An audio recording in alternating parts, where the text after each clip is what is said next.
আজকাল দেখছি একটা ভিডিও ইনস্টাগ্রামে ট্রেন্ডিং এ চলছে, হাম বাপ হে তুমারে। আরে ভাই, দেখছি আমাদের কাবা শরীফের উপরে পা দিচ্ছে আর আমাদের মন্দিরের উপর পা দিচ্ছে। আরে ভাই, তোমরা এটা কেন করো? একটা ছন্দ শুনোনি, মোরা এক বৃন্তে দুইটি কুসুম, হিন্দু মুসলমান, মুসলিম তার নয়নমণি। হিন্দু তার প্রাণ।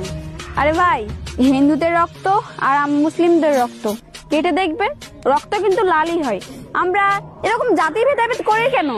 আজ আমাদের মতো কিছু মানুষের জন্য আজ আমাদের হিন্দু মুসলিমের সম্পর্কটা শত্রুর মতো হয়ে উঠছে। সুমাইয়া মুসলিম, আমি তো হিন্দু, আমরা তো সবসময় একসাথেই থাকি। কই, আমরা তো জাতি ভেদাভেদ করি না। আপনারা কেন জাতি ভেদাভেদ করে ভিডিও বানান? আপনাদের জন্য আমাদের এইসব সম্পর্কগুলো নষ্ট হয়ে যায়। আল্লাহ আকবার। জয় শ্রীরাম।